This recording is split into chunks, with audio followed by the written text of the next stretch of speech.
Hi guys and welcome back to the Mighty Blues. My name is of course Cameron and welcome back today to another video. It is the game preview ahead of Everton's third round Carabao Cup fixture against Fleetwood Town tomorrow. Carlo Ancelotti going into the game obviously after a fantastic 5-2 win at Goodison Park against West Bromwich Albion on Saturday. The week prior to that, beating Salford City in the second round of the Carabao Cup by 3-0.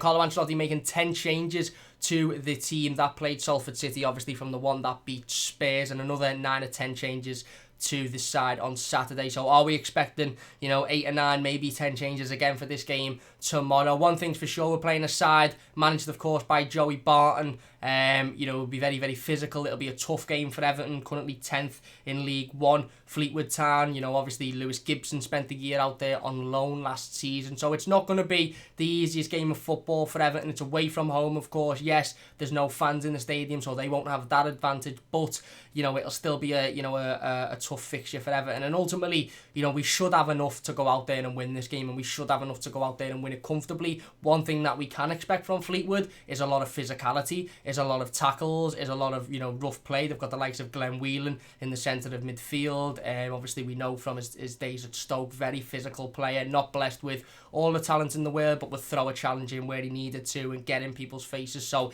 it's vitally important for me that Everton are willing to stand up physically and get involved in the game physically as well, because there's no doubt that we've got more quality on the pitch than Fleetwood will have. There's no doubt that our players are technically better, but if we don't stand up physically to them and we shy away, then we could be looking at an upset here. So listen, it's a big game for Everton. Obviously, big chance to go into the fourth round of the Carabao Cup, where we'll look to play probably West Ham. I know they're currently playing Hull at the moment, but I believe they're winning with not very long to go. Listen, anything could happen, so we'll have to say it'll be either West Ham or Hull, but it will be a home fixture and you fancy yourself against either of those two as well. So it's a massive chance for us to progress in the competition tomorrow. Again, Fleetwood will be coming, into the game hoping to cause an upset. They won't be there to just be there to play a Premier League side. They'll be wanting to get through. They'll be wanting to progress, and it's up to Everton ultimately to show their quality and go out there and win this game. Joined by Cal today. Big thanks to Cal for joining us. I have to apologise to Cal, to be honest, because we were literally meant to record this video about 2 or 3 hours ago, but I was recording with Toffee TV, so I've not long got home. So apologies to Cal for being a little bit late. But how are you doing, mate? How's things? And looking forward to the game tomorrow. And how, just overall, briefly, how have you, how have feelings been about this season so far? Obviously, 3 games in. I'm loving it. I'm buzzing at the moment. Everything's looking on the up for us. It's been probably the first week in a long time. Well, the first month that we can all sit here as Evertonians in a long time and think, wow, we are ambitious. Once again we are ambitious, and that's all we want. We want the club to show that ambition, and we brought in in my opinion, one of the best players in the world in James Rodriguez, one of the best midfielders in the world in Allen, and one of the best midfielders in the Premier League or in the Football League, you could argue, in Decore. So, and they've made that impact. We've seen it straight away. There's no more laziness in that midfield.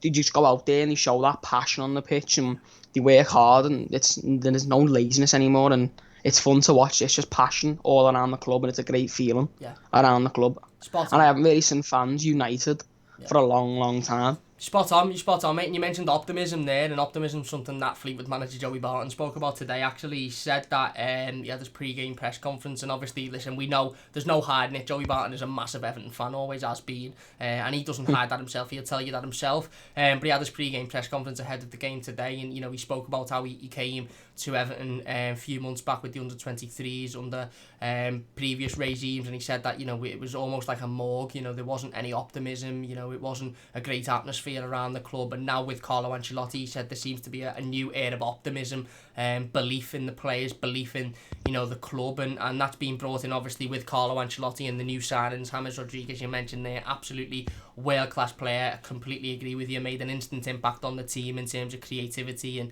being involved in the goals. Abdoulaye Doucouré, Alan, both very similar, slotted in as if they've been playing for the club for years and years. But that's what world-class quality footballers do. They don't need 3, 4, 5, 6 weeks to settle in They don't need to adapt to a new league. They just slot in and they play the football. And that's what Carlo Ancelotti was very complimentary of the likes of James, Rodriguez and Allen. Obviously Abdoulaye Doucouré is a little bit different because he played in the Premier League. But every time he's been asked about Allen and James and whether he thought they'd take time to settle into the Premier League, he just says, listen, they're good players, and good players are playing the exact same sport in this country as they were in Italy, as they were in Germany, as they were in Spain. So there's no need to settle in. They step in and they do the job. And if you're a good player, you find that quite easy. And I think Carlo Ancelotti's obviously spot on. Now, it's interesting going into this game tomorrow because ultimately Everton are going in, obviously, off the back of the 3-0 win against Salford in the Carabao Cup. Made a lot of changes to that side that beat Spurs. Still had a lot of Premier League players playing in that team. Gylfi Sigurdsson,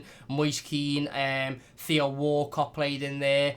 Tom Davies all played. And, these were players that were starting, frequently for Everton in the Premier League last season.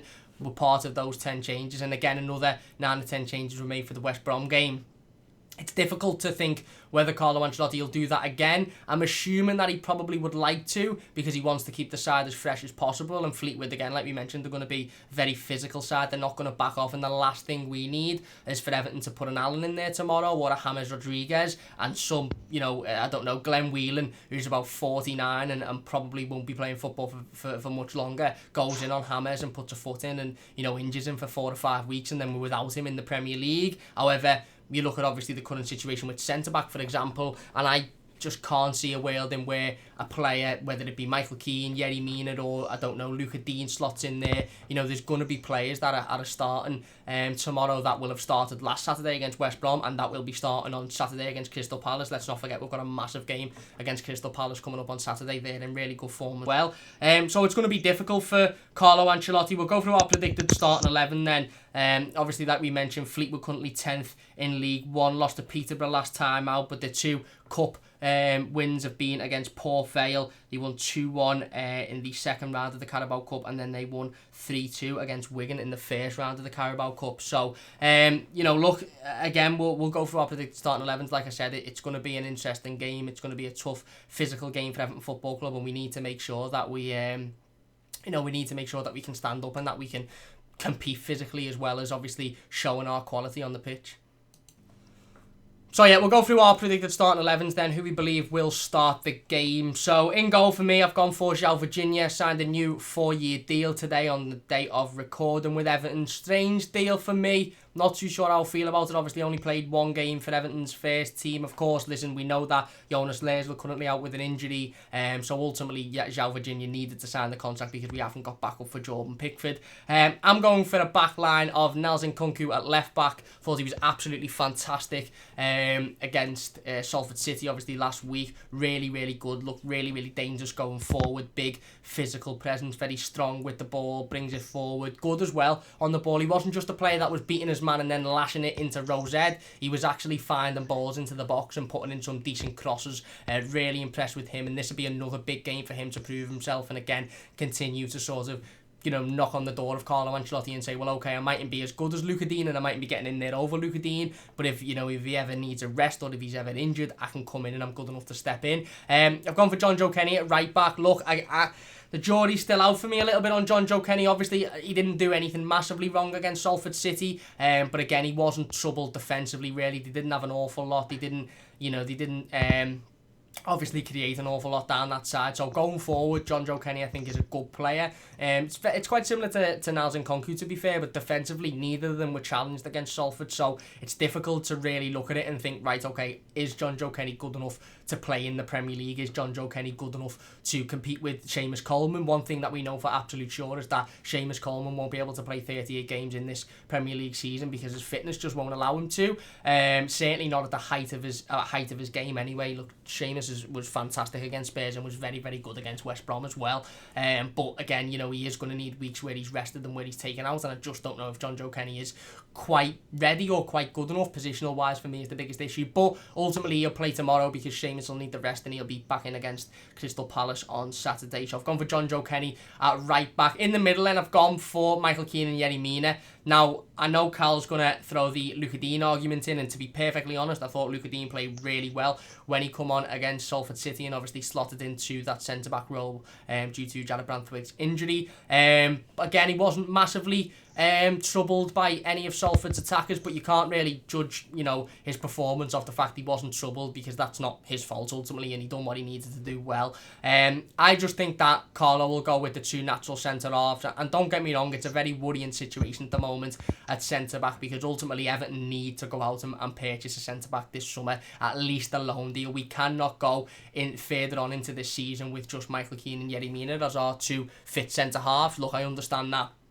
Mason Holgate's going to return to fitness at some point within the next couple of months, as is Jared Branthwaite, but we cannot be going into this season for the next 2 or 3 months with just Yerry Mina and Michael Kean as our 2 experienced Premier League centre-halves, because it only takes, a knock to one of those, and who comes in. Realistically, if Yerry Mina or Michael Kean get a knock tomorrow against a physical Fleetwood side, which is quite possible, who comes in for the Premier League game against Crystal Palace? Lewis Gibson looks set to join, Reading on loan within the next couple of days, so he isn't going to be involved in the squad. So you're then looking at maybe forcing a Fabian Delph into centre-half or a Luca Dean into centre-half, which then means that obviously Nelson Nkunku has to come in and play at left-back in the Premier League, which again, not saying that he wouldn't be able to do it, but he's got no experience there. So centre-back is the real issue, and it's a massive dilemma for Carlo Ancelotti and Everton at the moment, and we need to really sort of get a move on in the transfer window. For me, a lot of the Tomori rumours have been floating around. For me, we go to Chelsea, we say, are you going to sell him? If they don't say yes straight away,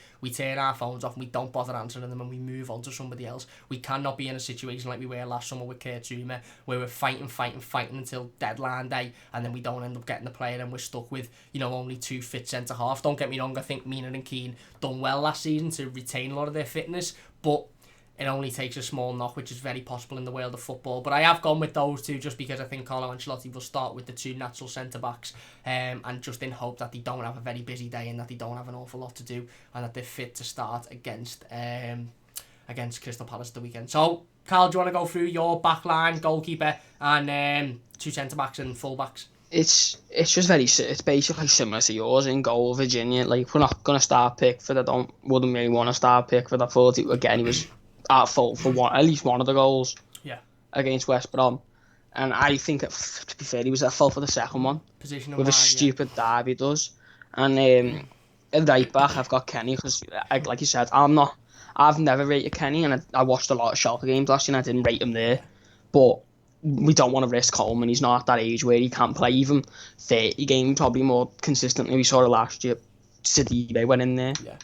Left back and Nkunku.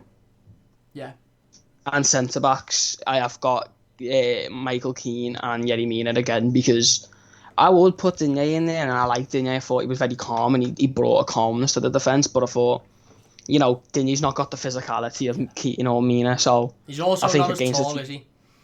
Exactly, and he would get bullied, and I think we saw it, last year.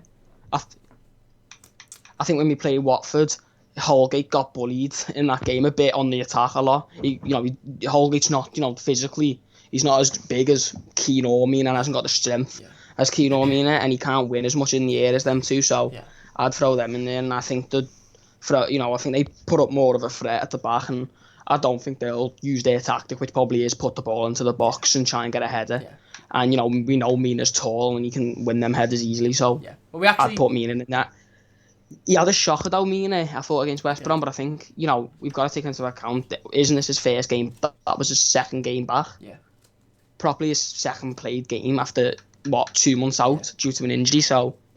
Spot on. And I take that into account. Yeah, you made a good point there as well about defensively, and I know obviously Salford didn't create a lot of chances last week, but one of the chances they did create was a ball into the box, and their forward, their attacker, who come off the bench, actually beat Lucas Dean in the air, and he beat him for quite comfortably. And okay, he ended up guiding the header about 4 miles away from the goal, which meant that there was no real issue. But what you don't want is a Fleetwood town to be looking at that thinking, right, okay, if Dean is at centre back, then he's not very tall, so just stick a big target man up there and put balls in, because they will win that all day long purely because Dean hasn't got the jump, because he's about he's not as tall as those players, physically, technically very, very good.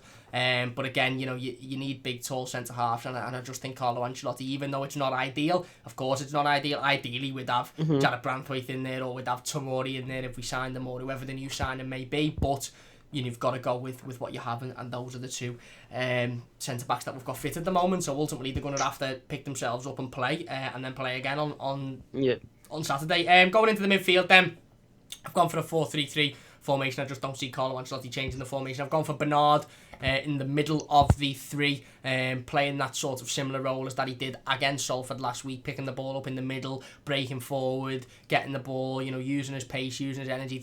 I just think he looks better in the middle, to be perfectly honest with you, than he does on the wing. I think he doesn't rely as much on his strength. He doesn't rely as much on physicality. Sometimes when Bernard plays on the wing, and it was the case last season, I think it was part and parcel of the reason why he didn't have such a good season, is because he was just bullied out of it, because he was just out-strengthened on that wing, and whoever we were playing against just told the fullback, just go and stand up to him. Don't let him beat you. Don't let him knock the ball past you. Just go and stand up to him, because you're going to be more physical than him. So I put Bernard in the middle. I've actually gone with Fabian Delph one side of him and Gylfi Sigurdsson the other. I'm obviously not too sure about Tom Davies' current situation. There's been a lot of rumours at the moment stating that Southampton are massively interested in bringing him in on a year-long loan. I do think he'll be in the squad tomorrow. He probably will be in the starting 11, to be honest. But I just can see Fabian Delph going in there. Ultimately, if Everton are going to want to sell Fabian Delph, then we're going to need to play him to put him in the shop window. Nobody is going to come in and buy Fabian Delph if he doesn't play. He is nowhere near good enough to play in the Premier League, and I think I'd have an absolute... I just don't know what I'd do if I seen him in the Premier League starting a game of footy for Everton, because he's just not good enough. And like I said, if we're going to want to sell these players, and you look at your Delphs and your Balassis and your Besic, and I'm not suggesting that either of those two should be starting, but you can't just expect sides to come in and bid £5-10 million for players that are getting nowhere near your second 11. So if we throw Delph in there, at the very least, to say to teams, look, he can do it, he can go out there, he can put a professional performance in.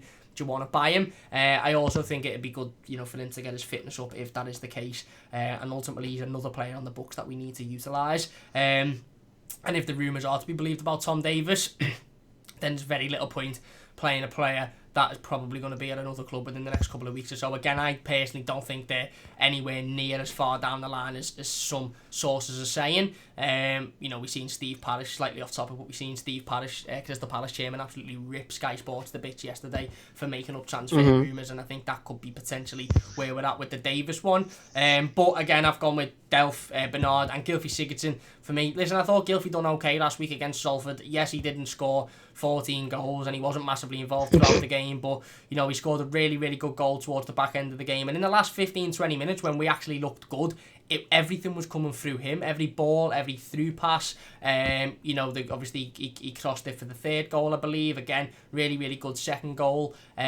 which was a fantastic finish by him. Was involved when he come off the bench against West Bromwich Albion. Really good ball across the box. Fantastic ball to Richarlison, and if Richarlison keeps himself on side, then ultimately it's a fantastic goal. But I've gone for Gylfi Sigurdsson again. I just think he's doing well at the moment, and I think he's probably likely to start this game. What do you think, Carl? What's your midfield for this one? Yeah, I just want to touch on the thing when you said about the selling players like Balassi, Delph. I think we need to get it into our heads that teams like Palace aren't going to accept swap deals for players like Zaha. Yeah. Why are they going to accept our shite for their most prized asset, which Zaha is? Yeah. Exactly. So going on to my team, I have Alan starting, surprisingly. Okay. But the reason for that is we've seen Alan's a lot. We've got no midfielder in our midfield that's as physical as Alan, and we haven't got a ball winner. No. So Doucouré is a ball winner, but he's not as good as Alan. I couldn't trust Delph getting anything. I think Delph's a load of shit. Yeah, I do as well, to be fair. I just want him to be... Alan can get the ball, and he can... And I think... let's be real, I think we've seen it from him. The lad doesn't really tire as well. No. He just looks strong. And a bit like Garner. Yeah. To be honest, where he looks like he could play all the time. He's that good. Next to him, I've got Gylfi. See, there's been obviously, condolences to Gylfi and, his missus about the sad news about his missus' brother passing. Yeah. That is sad news. But I've heard reports, like you said, when we were off here, like it was a few months ago, apparently. So he might play tomorrow, he might not, but I've got him in the squad tomorrow, playing, that more centre mid role, not really number 10, a centre mid role. And then in that sort of number 10 role, I've got Bernard, because I think Bernard, I don't like him on the wing, and I don't really like him as a number 10. I don't think he's good enough, but I think we've got to utilise what we've got. And there's no point throwing a James Rodriguez in there or a Gomez against the team. Like, no offence to Fleetwood, but a team that's, when we've got Palace on the weekend, why risk them kind of players? Yeah. No. Where, Alan probably won't get injured, where players like Bernard, he goes down easily, and so does James Rodriguez. Yeah. Players like that, they go down easily. So, not Bernard, sorry, James and Calvert-Lewin and stuff, so we might as well just put a player like Bernard in there. And up front, can I start with you? Yeah, go on, you go with your up front, and then I'll bounce back off them, go on. Yeah. On the right wing, I've got Theo Walcott, because I thought, I like Theo. I think he gets a lot of stick that's undeserved, to be fair. I think he's a good player. Yeah. And I think under Ancelotti, I think he's come back a lot better than he was under Silva. And I like that, I think he's playing a lot better under Ancelotti. So, and he was good against Salford, so we might as well put him in there. And on the left, Anthony Gordon. I thought Gordon was exceptional against Salford. Yeah. And I say this, it's kind of crazy how we bought Iwobi for 40 million. We've got Bernard on a free, but he's on high wages. Gordon's the best one out of them all, out of the Bernard and Iwobi. Yeah. And Gordon costs us absolutely nothing. And he's probably not on high wage. He's obviously not on high wages, and Gordon, Salford couldn't really deal with him, and it's unfortunate that he never got. He could have got 3 or 4 goals in that game. Yeah. He was that close all the time on scoring. Yeah. And up top, I've gone with Kean. I know it does look like he's probably gonna leave. It does look like he is gonna leave this. Maybe not this summer, but certainly next summer. But again, we might as well just try and use him, because if we can get his confidence up and he can score goals, then that's good for coming on in the last 10 minutes against the Crystal Palace, against the Brighton, against the Liverpool. Yeah. He can come on in the last 10 minutes and get that goal, or maybe get that assist, because he does need confidence. And I think I just don't want to see players like James, Richarlison, or Calvert-Lewin in this line or whatsoever. Yeah, spot on. Not at all. Spot on, and I just want to echo obviously what you said about Gylfi Sigurdsson and his wife Alexander and their family. Obviously, it's a devastating bit of news. I think I briefly mentioned it on the live stream yesterday. I think it's quite disrespectful that it's been leaked to the media, and that the media have leaked it as a story. There was claims that it was a few months back, but obviously it's absolutely devastating news, and all of our thoughts and prayers are with Gylfi and his family, of course, at such a terrible time. But yeah, like you said, going on to obviously the forward line, I agree. Listen, for me, I've gone for Anthony Gordon on the left-hand side. Absolutely fantastic performance against Salford last week. Really, really strong, really positive. Again, looks to be playing with a lot of ambition at the moment. Looks to be really, really wanting to knock on the door. And I actually thought he was quite unfortunate to not be in the 18 for the game against West Brom. To be honest, I thought he was quite unlucky to not at least be on the bench with a view of maybe coming on in the last 15 or 20 minutes. But Anthony Gordon seems to be taking that very, very positively. He seems to be looking at those situations and thinking, right, okay, I'm not in the 18 for this Premier League game. I performed well the week before. What do I need to do to push myself into the Premier League side? What do I need to do for Carlo Ancelotti to go, this kid is good enough to at least be on the bench? And the answer is, he needs to play more, he needs to try harder, he needs to work harder, he needs to get his head down. And Anthony Gordon, I've got no issues with whatsoever, and I've got no worries about the fact that he's not working hard enough. I think the kid works his absolute arse off day and night. Even outside of Finch Farm, 100%. Yeah, even outside the Finch Farm, you're seeing those training sessions that he's having with his personal trainer, and he's working constantly on himself. And I think he is taking that really, really positively. A lot of players would have thought, what, I'm working my hardest here and not getting any luck in, whereas he's thinking, if I'm obviously not working hard enough, I need to do more. And I thought he was brilliant against Salford. I think this could be the game tomorrow for Anthony Gordon to really, really shine, get a couple of goals, get himself on the score sheet, get himself in Carlo Ancelotti's eye, and then hopefully be a part of the squad on Saturday against Crystal Palace. On the right hand side, I've actually gone for Alex Iwobi, to be honest, and I know this won't impress a lot of people, and I don't think Alex Iwobi particularly plays his best football on that right hand side, but I just think that Everton probably see him as a little bit better than them, and giving a little bit more of an output than what a Theo Walcott would. Naturally, I'd go with Theo Walcott, but I just think Carlo Ancelotti's trying to sort of get Alex Iwobi back into sort of fitness and match fitness, and whether that be to just sell him if we receive a bid. But ultimately, the reality of the situation with Alex Iwobi is the same reality with the situation with Gylfi Sigurdsson, the same reality with the situation with Bernard, and that is, we are not going to sell these players unless we receive a suitable bid. And the assumption at the moment is a suitable bid for Alex Iwobi is 20 million plus, and we don't look like we're going to receive a 20 million pound plus bid for Alex Iwobi anytime soon. So you may as well utilise him, you may as well get him up to match fitness, you may as well give him that confidence boost by playing playing him in the Carabao Cup, allowing him to hopefully go out there and, you know, tear it up against sides like Fleetwood, who he should be beating, you know, despite the fact it'll be a you know, it won't be an easy game. He should be turning around and he should be doing the business against Fleetwood. And then going up top, I've gone for Moise Kean again, like you mentioned. Really poor against Salford. I was going to be nice to him then and say he didn't have his best game, but he was really poor. You know, obviously he scored the penalty, which ultimately I don't really take too much to because he didn't earn the penalty. And yes, don't get me wrong, it was a good finish. It was a coolly taken penalty, but really poor throughout the entire game. Every ball that come to him, his touch was off. You know, every time it sort of come to him and he didn't want to take a first touch, he just let it run and fall over. Obviously he didn't look too happy. Again, I don't know whether that was because he was upset with the fact he hadn't had a good game or whether he's just not settling in enough as we would have liked him to. Again, it's a big chance for Moise Kean. I think he's going to start. Like you mentioned, that I just don't want to see Dominic Calvert-Lewin or Richarlison or James or any of those players that could potentially pick up an injury. I don't want to see them tomorrow, and that leaves Moise Kean being the next, obviously, striker. And he's got a lot to prove. He needs to go out there and he needs to prove himself to Carlo Ancelotti, because ultimately, you know, we've got 13 days, I think, until the transfer window finishes, and Carlo Ancelotti's got a decision to make in regards to attackers. Obviously, I don't think we'll sign another striker this summer because I think we need a centre-half as a matter of urgency, and we probably need a right-back as well. But Carlo Ancelotti's got a decision to make. If he looks at Moise Kean and thinks, you know, if Dominic Calvert-Lewin picks up an injury, if Richarlison picks up an injury, this lad ain't good enough to turn up and for me to say, yes, I'm confident that he'll be able to convert in the Premier League. And then Carlo Ancelotti might be under, you know, you know, he might sit there and think, you know what, I'm going to go out and put in a loan deal for another striker on deadline day, or I'm going to try and bring another attacker in, whether it be a Zaha who plays on that wing instead of, you know, Moise Kean coming in there. I don't know. I just think he needs to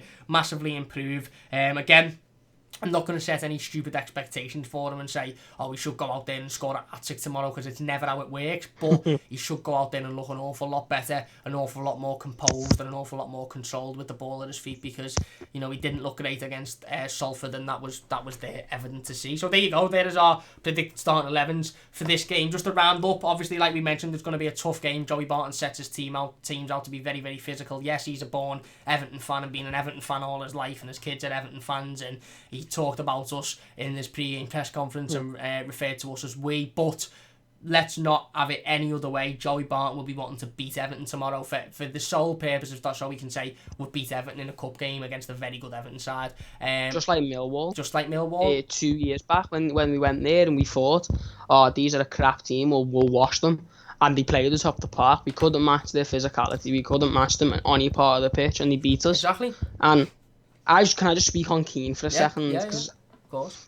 I've not been behind Kean since he joined, and I look at this and I say, because if you compare Gordon to Kean, when Gordon has a bad game, you could argue the derby, which it was a game that he should never have been thrown into, but we didn't have any options at the time, and he was thrown in there, and in the game after, he came on and he worked his socks off.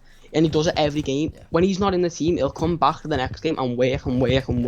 He's always looking for the ball, and Kean doesn't do that. Kean cries and he moans, and he seems a bit of a type where it's like, why am I not playing? But, you know, Gordon, you could argue, is a bit lucky because he's not got really a real competition. Yeah. On the wing, obviously Richarlison, but, you know, let's be honest, the Wobie and Bernard aren't as good as Gordon or Richarlison. But at striker, you could argue he's got one of the best strikers in the league in Calvert-Lewin at the moment to try and challenge, but only he can change that. Carlo Ancelotti can't change that. Dunk can't change that. No one can change that but him, and he needs to be showing that effort, and he's not doing it. And he did this last year. He was showing no effort, and it's the clock's gone for me. This is his third manager, and why is it under 3 managers he's on bench? It's because of his bad attitude. He's clearly got an attitude problem. 3 managers now, and he's not getting starting, and he just doesn't look like he wants to be here. He didn't the minute he signed, and he clearly doesn't now. So I know I'd loan him out or sell him, because I just don't want him, because he has a negative effect on a team that's been quite positive. He seems to have a negative effect on the team. There you go. Fair enough. We'll end it there then. Like I said, listen, it's going to be a tough physical game tomorrow. Fleetwood won't be turning up to just get rolled over by a Premier League side, but ultimately, and in reality, we should have more than enough quality on that pitch, whether it be 10 changes from the side that beat West Brom. We're going to have Premier League proven footballers on that pitch tomorrow who have played Premier League football consistently over the last 3 or 4 years, if not longer. So we should have more than enough to beat them. We should have more than enough quality on the pitch. And you're right, as Cal said, we have to step up and we have to meet them physically. And if we do, I think our ability will take us over the line. But it's not going to be the easiest game. But realistically, the expectation is we go out and we win it tomorrow. And Everton have to manage expectation, and these players have to manage expectation. And our expectation is that we go out and we win. Listen, if we can be 2 or 3-0 up in 20 minutes and then just blow them out the park, knock their confidence, and then sit back and sort of control the game for the rest of it, I'll be absolutely happy. So there you go. We'll end it there then. Oh, go on. I was just gonna say about something as like a lot of these players are fighting for their jobs. Yeah. You could argue they are fighting for their jobs, but I wanted to chip in on the Gylfi thing because you said before about how Gylfi looks a lot better because he doesn't have to run as much, and that's not an against Gylfi. Gylfi is not a midfielder. He's not a midfielder that's going to drop back. No. He's going to play between attack and defensive. He's not like that. He hasn't got the legs for that. Where if you can only have Gylfi doing one thing, which is attacking, we've seen it. He can be that midfielder that gets 13 goals. He done it. Yeah. He got 13 goals where he didn't have to defend. Yeah. He didn't have to run. He was just there and he have a shot or look for the pass to the wings. And when he can do that, he can, on his day, be one of the best midfielders in the Premier League. He was in 18-19. His statistics show it. Not many midfielders matched his stats that year. Yeah. Spot on. And I think Gylfi has been putting in some really good performances. And I know there's a lot of fans that won't like to hear that. And I know there's a lot of fans that will, turn around and say no. But ultimately, he hasn't put a foot wrong for me this season so far. No, he hasn't started, obviously. But maybe Gylfi Sigurdsson's role is coming off the bench in the last 10 or 15 minutes of a Premier League game and then starting the games against lower league opposition because he's looked decent when he's done that. So there you go. We'll finish it there then. Big thanks to Cal for coming on. Of course, really do appreciate it. We'll have Cal on again at some point in the future, definitely, to talk more Everton. Let us know your thoughts on the game in the comment section down below. Again, sorry this is a little bit late, but hopefully you can watch and enjoy before the game tomorrow. Big thanks for watching. Like I said, please do hit that like button if you have enjoyed. Don't forget to subscribe to the channel if you're new as well. It only takes a second, and I really do appreciate it. We'll be back tomorrow with the instant match reaction and the player rating straight after the game, so don't forget to join us for them. Carl, big thanks for watching, mate. Anything to say before we finish up? Just let's enjoy the game tomorrow, guys, and let's just support the team. I know I had a little rant at Kean at the end, but that's been coming for a long time. He has been annoying me, but yeah, let's just be positive. Look forward to the game tomorrow. Hopefully we get the win and then on to Crystal Palace with some confidence after a great win. That's it. It's massively important that we win tomorrow, not only for the morale of the team, for the confidence, the momentum, but like Cal said there, to go into the Crystal Palace game with that confidence and go and get a big win on Saturday, because it's a big game on Saturday and they're in good form, so it won't be easy whatsoever. There you go. Big thanks for watching. Please leave a like if you've enjoyed, subscribe if you're new, and we'll see you soon on the Mighty Blues.